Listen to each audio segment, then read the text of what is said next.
The layout, I feel, was good.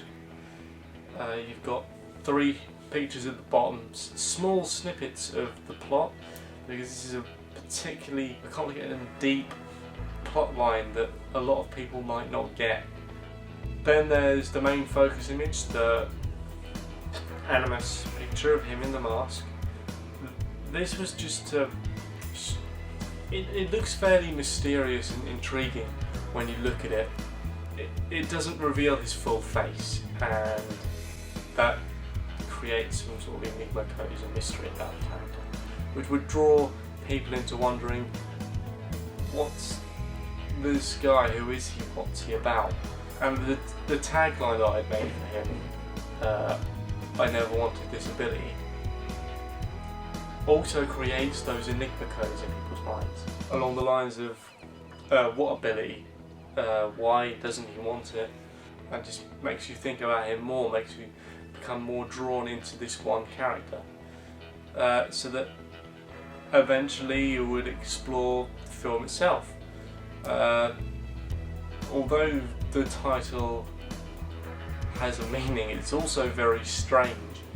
A lot of people won't understand what it means, which will create a lot more, even more mystery about the film. I like that the eye bit is so much more writing in the background because it stands out, and that it's half writing and half not with the writing at the top, makes it more even to look at. What's it about? Because it's just a man with shiny eyes. That gives nothing away. Animus reminds me of a game, so I just think it was a game. And there's a man who's a doctor. Now I'm just thinking of Doctor Who. It's not going well. This is the poster for Alan Patel, Animus. I really like it. I think it's really professional looking design. You've got the big bold image here, the strapline at the top. The powerful font choice for the title, the building blocks, obviously looking very professional. The big bold date showing you when it's available. I really like it. I like the images down here giving you a snapshot of what the actual movie looks like. It's very dark and devious, and it draws the attention in, dark and mysterious. And I like that in a film. I'd go and watch it on the train to this poster. So essentially the poster was created to confuse and mystify the audience, to draw them in through the various questions they're going to have, not the explanations of what's going on. Reviews don't quite have the same effect that posters have on audiences, mostly because they're 2 completely different forms of media, but also because posters are created prior to the release of the film. But you can only really review something if you've watched it, or played it, or read it, or various other means of taking in the mediums. In my opinion, the reviews are very biased towards one person's perspective, because that's all it is. It's one person's perspective on what's going on. Empire Magazine is a particularly famous magazine for giving a lot of reviews on pretty much every film that has ever come out, ever. So the niche part of my target audience that would read reviews would probably read them in Empire, because Empire Magazine contains a lot of reviews on epic sci-fi fantasy movies like The Hulk, and are well known for going in depth and I suppose being fair to the film. So I felt it was a good way to explore the reviewing medium, so I could look at my film from both sides of the argument.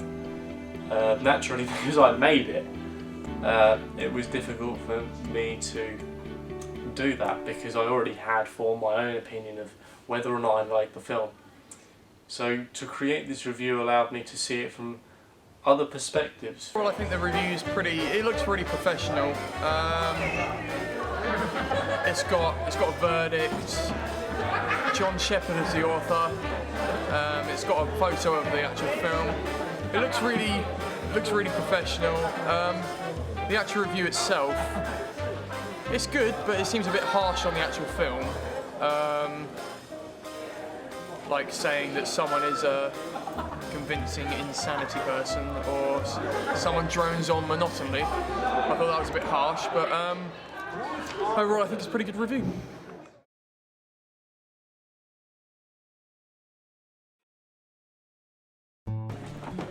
Technology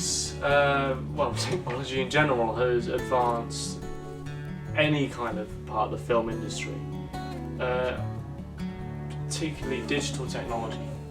For me, I used Canon FS100 cameras, small things but high quality picture, high quality sound. I did use a old style microphone that could plug into the camera.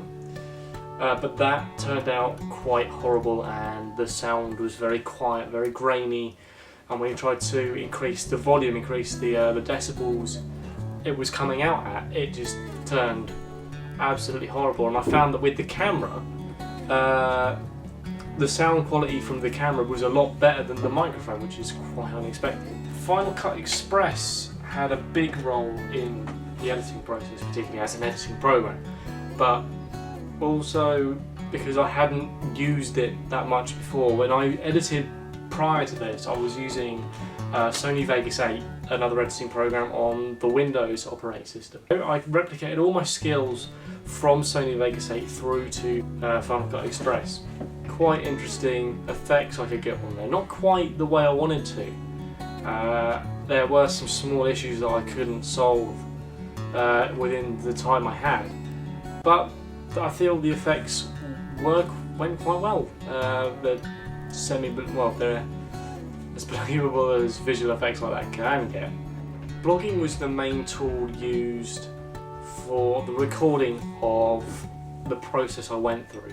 All the way back when I first began any of my sixth form projects, all the way through to today, I realised that it's quite an efficient way of presenting the information you've collected. I mean, with blogging, you can do things you can't do with any other way of documentation, and that's you can put moving images on videos, music can play in the background, or just at the touch of a button.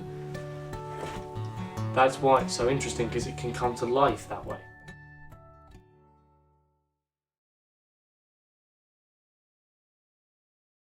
The idea was very complicated, it was very difficult to sort of work around to fit this immense world and plotline into such a small space of time.